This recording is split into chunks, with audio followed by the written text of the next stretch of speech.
Good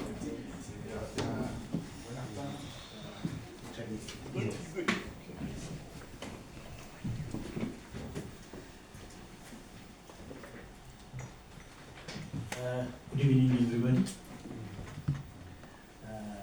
My name is Odin Magin. I'm a PhD student, and my presentation topic is digitalizing informal sector in urban Ethiopia. I have an outline, but I'm not putting on this. First, I present the definition of informal sector and its activities. Then I present the challenges of informal sector. Then I will say something about digitalizing informal sector, strategies for digitalizing informal sector, and finally, I will conclude it. As we all know that informal sector, according to International Labour Organization, is defined as an economic activity which is not registered or it's not covered by formal arrangements in a certain country. There are so many informal sectors in urban areas, but these are some of the so-formal informal sectors in Ethiopia, like selling of clothes, shoes, fruits, vegetables, spiritual books, pictures, artificial pieces, jewelry, smoke, underwearings, kiosks, blah, blah, blah. These are some of the informal activities which are done in Ethiopia. When we look at their coverage in urban economy, they account is almost 40% of the trade covered by informal economy in Ethiopia, again 35.7% of service sector, 16.4% for production, and 4.4% of construction, and 3% of urban agriculture was covered by informal activities in Ethiopia. It is a large number of the population was engaged in informal sector in urban Ethiopia. Again, another data shows that it contributes 90% of GDP in OECD nations. Again, it contributes 30% of GDP in transitional nations and 45% of the GDP of developing nations was covered by this 2000. In LDC is more than half of non-agricultural employees engaged in informal sector. For example, 82% of South Asia, 66% in Sub-Saharan Africa, and 65% in Eastern and Southern Asia was engaged in informal sector. Again, there are challenges in informal sector, like there is a shortage of working capital, lack of working places, inadequate market, lack of raw materials, technical supports, lack of access to organized market, credit, modern technology, formal training, public service. These are the challenges what studies show also observed in the urban areas of Ethiopia. As a result, they often carry out their business in their small shops. Also, they are street vendors, outlets, home-based activities, and church shops are the common type of market for informal sectors in Ethiopia. But what I was observed here in China is that most informal sectors are digitalized. For example, we use the water service in our own global village. We order with the chat group, we paid with QR codes, even we communicate, we speak, we send a message with English, and our provider understand it with Chinese, and it's all more digitalized. Again, any other services here in Handai district are informal services are mostly digitalized. But in Ethiopia, there is no digitalized informal sector. So that's why I was choosing this slide. So Digitalizing informal sector in urban Ethiopia presents a unique opportunity to enhance growth, improve livelihood, and fostering innovation. So here I present some key aspects of digitalizing informal sector. Before digitalizing, let me understand the informal sector. Their scope and characteristics. The informal sector includes, as I mentioned previously, there are large activities are done under informal sector, like street vendors, small-scale artisans, service provider. But these workers lack access to formal financial service and legal protection. As I mentioned previously, there are so many challenges in informal sector, little access to technology. This may be a challenge for digitalizing, and also there are lack of skills for who are importer of informal sector. Again, there is regulatory barrier hinders their growth. But there are potential benefits for digitalizing the informal sector. The first potential benefit is that their access to market. Digital platforms can connect these informal workers to the large market. Again, another potential benefit for digitalizing this informal sector is financial inclusion. That means mobile banking and digital payment system can provide informal workers with access to financial service like saving, loan, and secure transactions. Again, the other potential benefit of digitalizing informal sector is that skill development. Also, digitalizing informal sector has its own benefit for analyzing the data from informal sectors.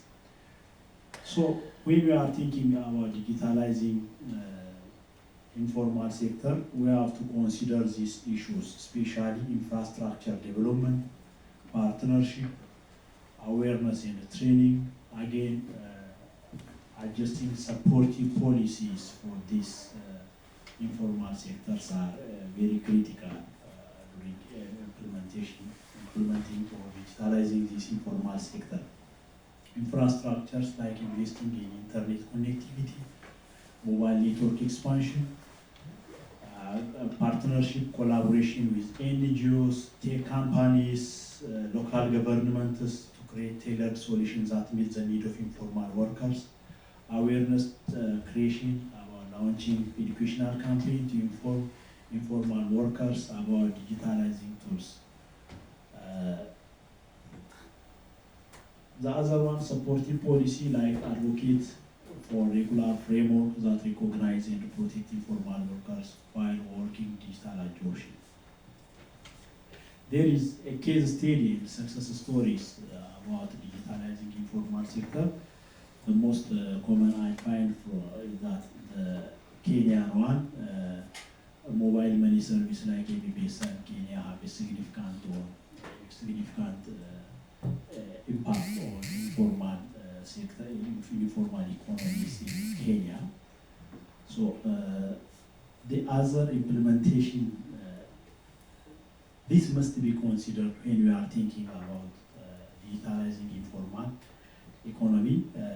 The first one, we have to identify key sectors in digitalizing informal sector.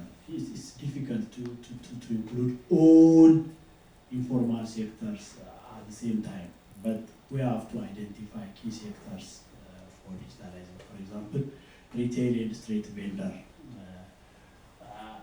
the digital payment system, inventory management tools can streamline operation for vendor, improving efficiency and sales tracking. This type of identification for retail and street vendors.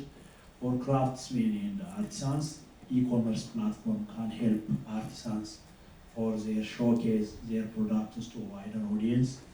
Again, for service providers, like digital booking platforms for services like hairdressing, home repairing can improve the customer access and scheduling efficiency. So this is the first thing when we are thinking about implementation or digitalizing the informal sector in Ethiopia.